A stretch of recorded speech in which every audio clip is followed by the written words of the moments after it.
Ngai prophétesse Anne, bokolanda très bientôt émission nanga sur cleboaoriginal.com. Émission, il y a Nzambe, titre nango, nouvelle création. Bon, bakambo échanger, yeso a bengingai, donc ce qu'on a zosa et bokolanda émission nanga, bokotia fois na binonga pe na tia ngai, miracle et salami. Mais bien aimés, vous allez suivre bientôt mon émission sur la parole de Dieu, une nouvelle émission qui va se titrer Nouvelle création sur cleboaoriginal.com. Oyo bazana kondima bako sangisa kondima nangai bako mona le boko nzape miracle nzambe. À très bientôt na cleboaoriginal.com. Zamba pambola bino.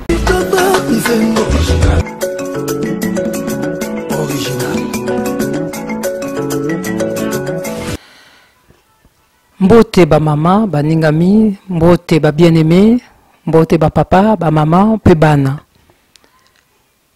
Ah, merci mingi le bolanda nga na banda kuna bino, ngai mama, prophétesse Anne. Na bandi lelo to nazaki ko sala émission, il y a ba conseil, il y a ba toli, ya ndenge ne ko vivre na bolingo entre biso. Nazaki ko zongo pe na Bible.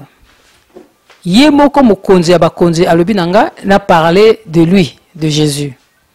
Yango na zwaki temps moke ya na vanda ki na se yango bo mo na su ba mission nanga te be mission nanga te po na vanda ki na se na luka face na ye na moni face na ye apesinga ba mitindo alobi nanga na telema na telemi po na loba bulamu ya Nzambe epai na biso batu bandeko nanga Nzambe azana bomoi Nzambe azana bomoi. Bo bandima kayete. Bandima ye. Azana bomoi. Liloba na ye eza vérité. Bande konanga. Oyebi ba yeba mutu na oyo abimisaka na maloba na munoko na ye. So mutu alobi te bakoko yeba te o eza na kati na libomo na ye. Mais Nzambe aloba. Nzambe alobi awa. Oyo ezali loba ya Nzambe. Soki ofungoli Bible, ofungoli munoko ya Nzambe. Soki okangi Bible, okangi munoko ya Nzambe. Nzambe aveyaka na maloba na ye o ya loba pour accomplir. Okoko ya liboso ya Nzambe te na liloba na ye. Oko ya liboso ya Nzambe na ndenge yo lingi, na ndenge yo koloba. Mais soki olobi liloba na ye, o ye moko alobaki. Liloba ya ye o répéter lilobo ya lobaki aza obligé à sala pour aza mwana na moto te pour akosa bien se repentir o ya lobaki lokola aza fidèle aza Nzambe ye mutakela nyoso eza epa na ye nyoso wite epa na ye ye mutafungola ye mutakangaka ye mutasala ka nyoso soki o ye na liloba na ye akotia tembe kozala te fo salama po biso tango tozalaka tolobaka tango zana papa na oso papa na lobi likambo oyokaka oyo lobina oyo lobina munoko na ye bon Nzambe soki alobi nani mususu akoloba alobi aveyaka na liloba na ye po accomplir po esalama oyo alobi esalama alobi liloba na zonga ke pa na ye te sans effet sans esalama bande konanga eloko eleki liloba oyo ezate toko solola nyoso toko solola ka ekouta na kati na liloba na ye azali Nzambe akosaka te aeshuaka te arataka pe te epa na ye défaite eza te po ete aza mokonzi ya bakonzi aza likolo ya nyoso toko banda émission na biso émission oyo na kosala oyo na kobanda kosala ya nouvelle création Nzambe yo zali Nzambe tosambela tobondela yo zali Nzambe okotikala Nzambe papa na ye liboso ya bana na yo na kombo na ngai te na kombo ya mama na ngai ya papa na ngai te mais na kombo na yo Yesu Kristo Masia kombo eza likolo ba kombo nyoso o mingongo nyoso tatolaka o mabolongo nyoso fukamaka oza mokonzi na ye liboso na yo Nzambe na ye na kombo na yo na ye pona loba na peuple na yo Nzambe Saint-Esprit azali awa tia ba parole na monoko na ngai oyo nakoloba nzambe ezala ngai te ezala yo po yo te yo mutu atiraka peuple na yo eyapa na yo yo mutu olobaka na peuple na yo po ngai maloba na ngai eza na ntina moko te me ya yo ebikisaka ebongwanaka ebongolaka echangeaka mitema egerisaka nzambe olobi na ngai na ye na mission oyo opesi ngai opesi nga mission na ya kopanza sango malamu opesi nga mission bato babongwana base repentir batika nzela mabe balanda yo oza kozonga bientôt okufaki na ikulusu pona biso nyonso pona mokili mobimba oza kozonga bientôt oza olingi mutu nyonso ayeba yo potango yo kozonga omema mokili mobimba po kufaki pona humanité yango na nzambe yango na yesu na ye liboso ya bana na yo ya mokili mobimba komema sango malamu zwa ndeko na nga moment oyo tokopase na yo zwa yango penza au sérieux kosakana nango te po eza liloba ya nzambe. Merci Seigneur pour nayebi ki yo zali awa présence na ezali awa présence na ezali partout zwa lokumu na kombo na Yesu amen. Tokoloba lelo ndenge naloba na bino toza ba nouvelle créature ezana 1 Corinthiens 5:17 Bible ezolo na biso toza ba nouvelle créature, les choses anciennes sont passées, toutes choses sont devenues nouvelles en Christ. 1 Corinthiens 5:17 émission nanga ekozala intitulée nouvelle création, nouvelle créature, les choses anciennes sont passées, toutes choses sont devenues nouvelles. Na ba oyo ba yamba Yesu bo nan ba yambi Yesu te ba ko yamba Yesu pour ba miracle pour esalama il faut d'abord obotama ya sika oyamba Yesu lokwa mokonzi pe mobikisi na yo po ete ba miracle esalama po ete Yesu aza na kana yo kobotama sika ezali lokola mwana soki abotami mwana soki abotami sika na maternité baya kotunaka passé ya mwana wana te donc abotami a comme une nouveau créature comme mutu ya sika ayiko bima donc bako memaye baboti ne bako memaye bako lesa ye bako sukola ye bako pesa ye nyoso ya lingi mutu po abota masika il faut ayamba Yesu lokwa mokonzi pe mobikisi na ye ngai mission nanga oba pesi ngai o Yesu apesi ngai ezali komema bato na repentance pe komema bato na kondima Yesu Kristo Masia kopesa bonne nouvelle sango malamu oyo mutu nso akoyoka sango malamu wana akoya na Yesu akozwa kimia po kimia ezepa mususu te kimia za obe na Yesu vérité ezepa mususu te vérité ezaka na Yesu nzela bomoi ezepa mususu te ka bomoi ezepa Yesu epa Yesu okoki kozala déçu te yango wana na yelelo oyo Bible zo ba biso toza ba nouvelle créature. Nouvelle créature. Les choses anciennes sont passées, toutes choses sont devenues nouvelles. Nako expliquer moi moke poto comprendre. Po oyo ndenge oyo émission na ngana bandoko sala. Toko kende ti na ba miracle. Mais avant ba miracle salama, il faut d'abord kotia kondima. Il faut d'abord kondima. Oyo Yesu sala na ikurusu pona biso. Kondima bolingo ya nzambe epa na biso bato soki tondimi yango to accepter tondimi epe mokonzi pe mobikisi na biso nde epai molimo santo ya kovana na kati na biso pe ba miracle ko salama Bible zo na biso rien n'est impossible à celui qui croit soko croit ozana kondima okosa ba miracle même oyo elekaki oyo ye asalaki kutu koleka alobi yango na Jean 14:12 tokende kuna te poto zana ono na nouvelle création na ko expliquer boye na lobi nzambe tango asalaki mokili na ye na premier jour toza na Genèse tokotanga ngo na koleka mbangu po toza na temps mingi te faut 20 minutes asalaki mokili na ye et bandela mokili et loko moko ezalaki te na création Dieu créa le ciel et la terre. Tout ça dans Genèse 1. La terre était informe et vide. Il y avait des ténèbres à la surface de l'abîme et l'esprit de Dieu se mouvait au-dessus des eaux. Esprit ya Nzambe ezali ko se mouvoir kotambola likolo ya mai. Nzambe alobi que la lumière soit, la lumière fut. Dieu vit que la lumière était bonne et Dieu sépara la lumière d'avec les ténèbres. Dieu appela la lumière jour et il appela les ténèbres nuit. Ainsi, il y eut un soir, il y eut un matin, ce fut le premier jour. Wana tangu Nzambe asali mokili na ye. Ebandeli ya mokili bino nyonso boyebi yango.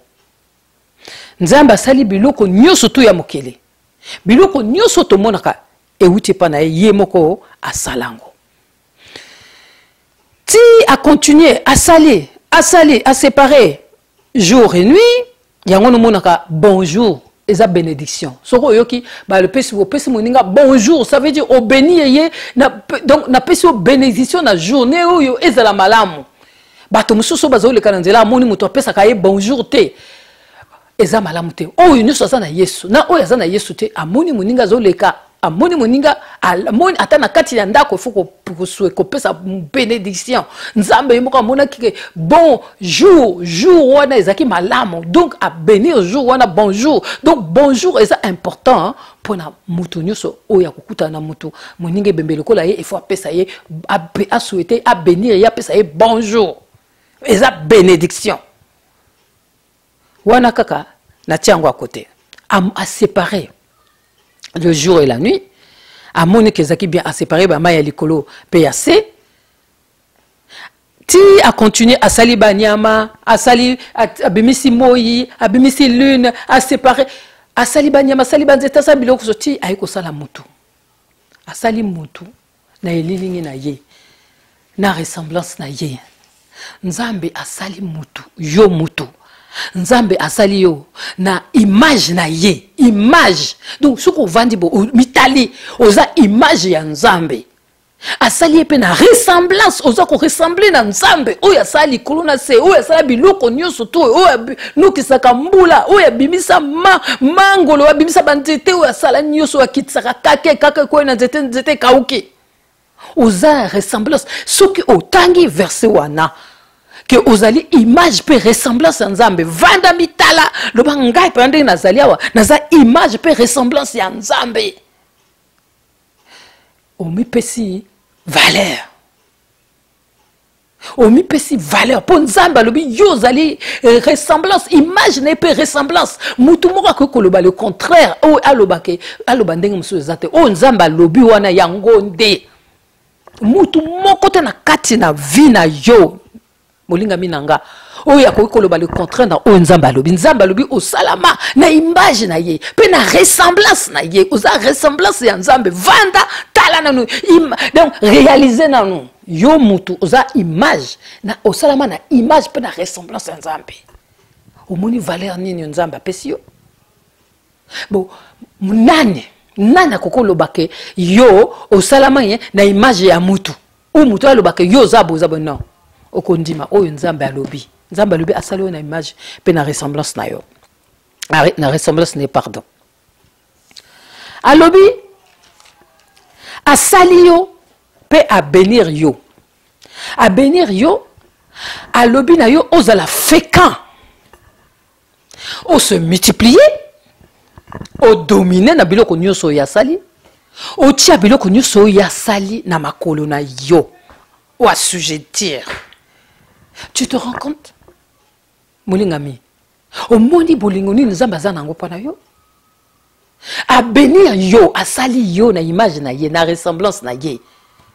Pe a bénir yo. A bénir avant bénir, a bénir na bambisi na mai. Alobi na bango boza la fécond bo se multiplier et ça na Genèse 1 naza ko kendeka likolo na lingite na kota tina parce que ekozwa biso timing naza na 20 minutes na lingi na komisa bino ka place nini bolingo Nzambe aza nango pa na biso apesi yo ba bénédiction nyonso a bénir yo le boza la fécond oza béni alobi oza la fécond ça veut dire o banda ko bota o bimisa et bobota et belé pour botonda bo se multiplier ndenge bana Israël bazalaki ko bota bana Israël balaki ko se multiplier bakokaki bango te bazalaki belé Bo dominer place so poser belé boko dominer bo assujettir asalaki mutu po azala ndenge wana. Adam a péchaki boyebi histoire ngo bien diabolo azalaki ange de lumière na likolo a désobéir na orgueil alingi pe ba kumisa ye ba adorer ye ndenge ba adoraka Nzambe. To mona kangola msoza na moninga zana yo alinga koma lokola yo po yo zaboye. Ezaba œuvre wana ya diabolo. Nzambe bengana ke na kanda kita wana kanda contre yo nanga. Akosaki Eve. Boyebi histoire on azo kendeka likolo po to koma sikoyo tango Eve akosaki Adam na fruit wana ekataki lien te mais kataki esalaki mur spirituellement makambo tout ozolo makambo Nzambe ezalaka spirituel et bandaka na spirituel et après ekiti na naturel. Donc nyonso wana ezalaki spirituel akataki donc réconciliation ezalaki te parce que akataki péché Nzambe alingi péché te Nzambe alingi péché te il a horreur de péché alingi péché te donc péché mutu séparé que biso masumu on est séparé et ça les mis au munene entre mutu na Nzambe. Malgré tout ça Nzambe atikaki biso te pour toza créer na image ne pe na ressemblance na ye to continuer to koba ti abimisi bango na kati ya jardin d'Eden bakei ba continuer bakei ko bota baboti mabiza iko continuer kaka po mokili oyo Zabul azwaki yango sikoyo tokena ba Noé abimisi Noé bi Noël mabele kibi Noé bon sala barque bon nyuso bakondimela yo bakota na kati ya barque wana Noé abengaki bo bandimaki Noé bakotaki Nzambe na kanda wana adindisaki mokili 40 jours 40 nuits. Tango adindisi mokili wana siko ye moko sali ye pasi.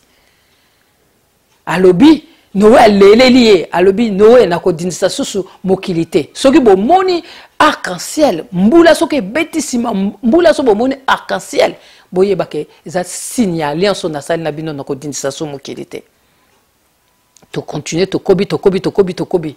bana Noé basalaki donc masumu kaka mabe kaka to komiti ayiko benga Abraham abengi Abraham abimisi Abraham na mboka papa na ye kuna na Mésopotamie na Irak ba papa na bango papa na ye azaki ko adorer babikeko oyo esalami na mutu ile ba adorer Nzambe asali mutu mais ba adorer mutu asali eloko ekoko Nzambe abimisi ye azai koluka mutu amoni Abraham abimisi mutu Abraham selon cœur na ye Abraham azalaki mukolo tango abimisi Abraham azalaki mukolo Sarah azalaki boyibi histoire ngo nazo kenango likoli ko poto koma apesi Isaac apesi Sarah mwana na kimukolo Sarah na 70 ans aki mosi kitoko na 70 bino to monaka so bokomi age pusani bokomo mona to komi mibange Sarah na 70 ans azaki na 70 ans mais soki Abraham amemi na mboka ba roi wana nyoso tu bakoyi mayanga na 70 ans Nzamba komisaki Sarah kitoko soko za na kondima kitoko ya Sarah wana na 70 ans oko briller to continuer azui Isaac aboti Jacob ti Israël. Mutu moko azalaki dinte oyo akotambola samba sumu azalaki te ti Nzamba tomboli tolandi histoire ya balobi balingi a délivrer bango token Exode atini Moïse a ko délivrer bango mais bango na désert ti Moïse a kufi po atosaki te azui Josué a continué Josué a kufi ale bana ya Abraham bakoka Abraham ale batiki Nzambe tango batiki Nzambe balobi faut bazwa roi juge na to comme na ba juge faut bazwa roi allez ana akeko lela azaiko bota te Nzambe apesi Samuel premier roi ti ba économie bakomi bango pe fubazo bakomi na mboka wana o bakomi na koti na terre na kana na terre promise bakokuta bato musu bazala kuna batiki nzambe batala niye na likolo ezako tambola na bango na moi niye ezako tambola na bango na butu ezaki kolo na feu batiki kota likolo bakomi kotala bato bazako vanda environnement na bango o bazako vanda pembe na mabandi ko landa makambo na bango et pa nzambe ayeko lâcher bango ayeko lâcher bango. Si ba continuer oh faut zo roi ba biso ba roi itolingi Samuel la ko zo Saül la David Salomon isura nyuso mutu moko azala ki dinte nzambe amonike non mutu moko azala dinte bango nyuso naza ko tombola mais baza ko kuya kana na masumu nga moko na lata poso ya mutu na ya bande ko nanga bolanda ngai ngai moko na ya alati poswa mutu aye nzambe ye moko akiti po aya kusomba biso ya kusauver biso akoko ya ndenge wana te akoko ya ndenge wana te il fallait sisa na histoire ya Adam wana il fallait effacer sisa histoire asala bato ya sika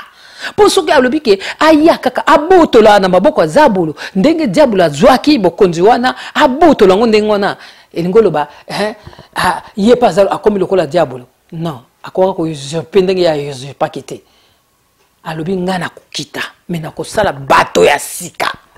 na ko silisa histoire nyoso ya Adam et Ève wana nyoso vieil homme wana ezali ko mema ba masumu racine wana nzete ya masumu wana nyoso nazo longola ngo nazo pikola ngo ngai moko na ye akiti ye moko na bokonzi na ye nyoso aye kosomba yo aye kosomba ngai nzambe ye moko aye na kombo Emmanuel, Dieu avec nous, Jésus Christ de Nazareth, Jésus aye Jésus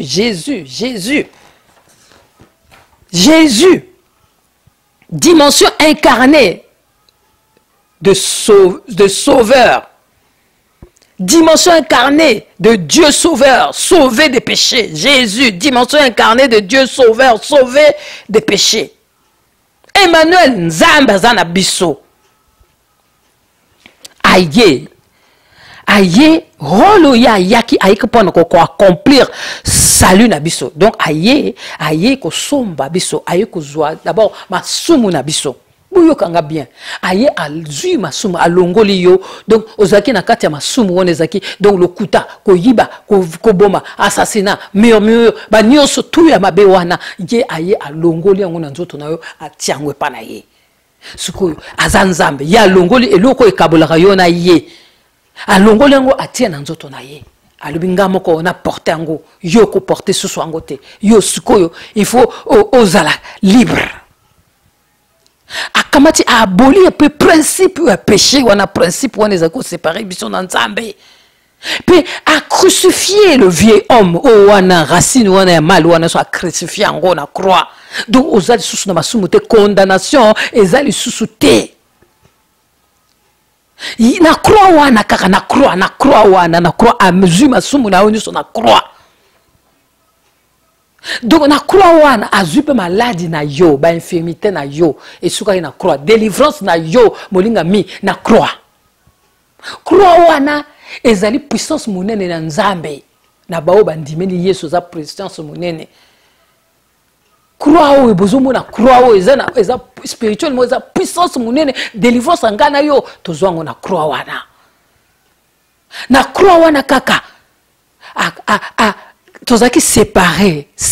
na nzambe tozaki séparé na croix wana a réconcilier biso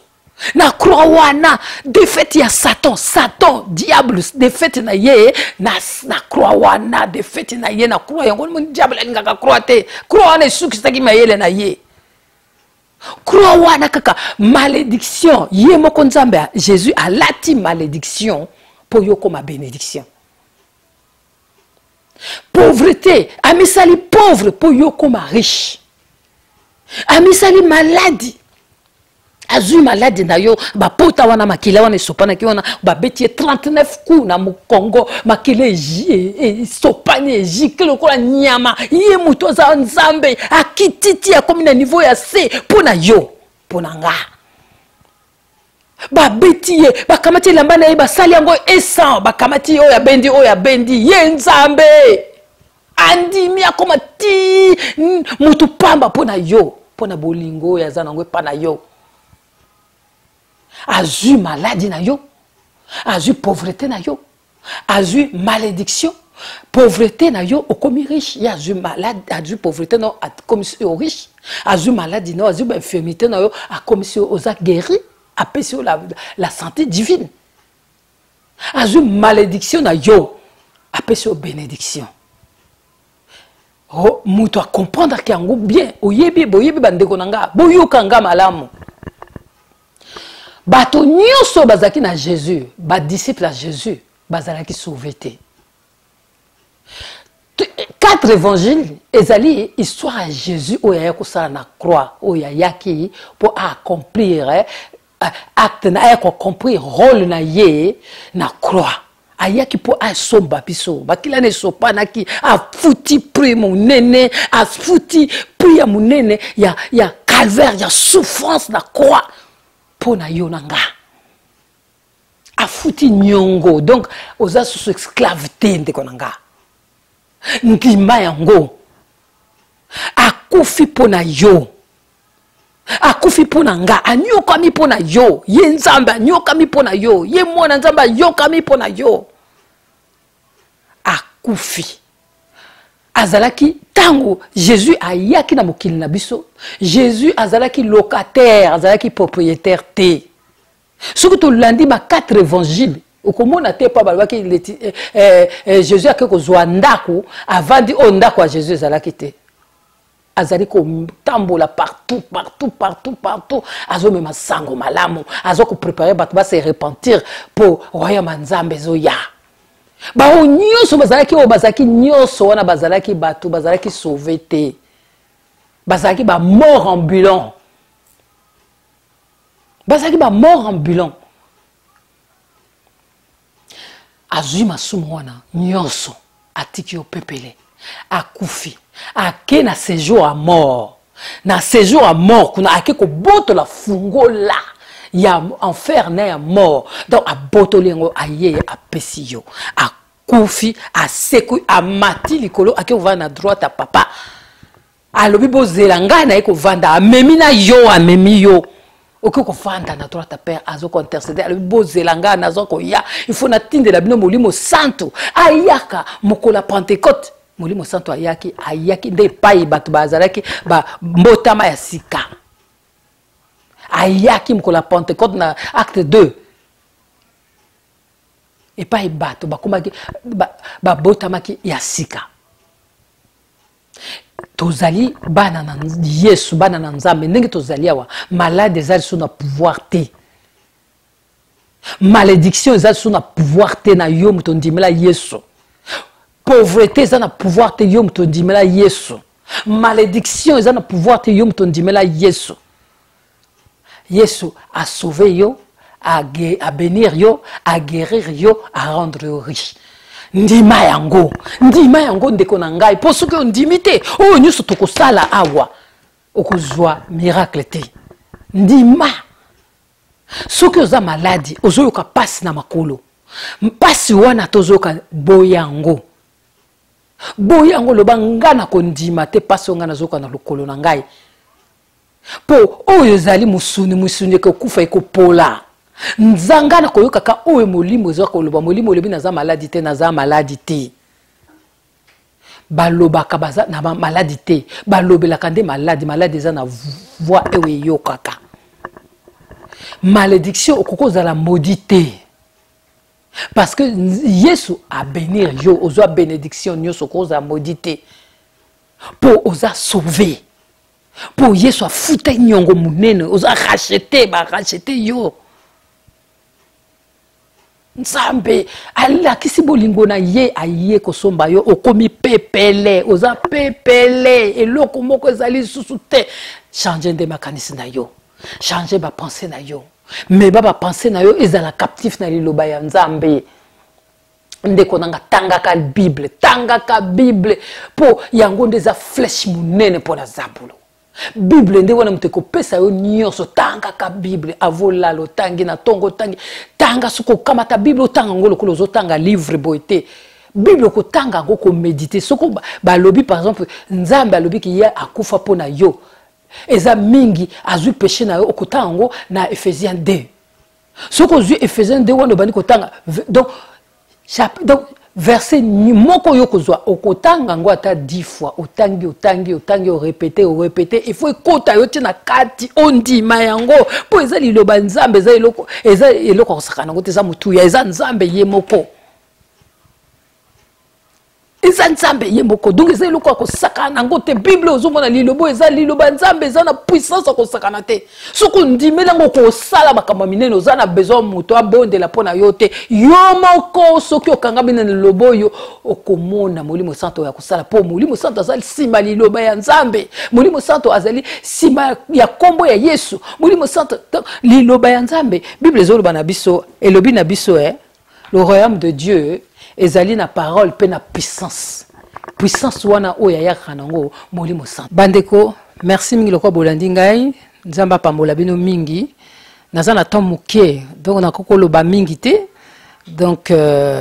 boyo kanga bolandanga monsieur ami balé okoya tokosolola tokolobela biloko Nzamba sali oya liboso na koti bino kondima po bondima Yesu lokwa mokonzi pe mobikisi na bino po bondima ye o nyoso sali na croix comme ça babiloko nyoso ya sala lokole za na matoi lokole lobaka donc toko utiliser ngo donc oyo ezali po bokotsa kondima bondima Yesu bo fungola motema bondima ile kwa mokonzi pe mobiksi prochaine émission ko ya na ko toko parler na mai puissance eza na kati ya mai toko parler na ba parole biblique ensemble et puis oyo ko ya toko parler na biloko nyoso o Nzambe asala espèce ezali point de contact pour ça la miracle donc botika malamu Nzamba pambola bino tokokuta na émission oyo mususu na kosala amen. Merci Seigneur pour ton amour, bénis tes enfants au nom de Jésus, amen.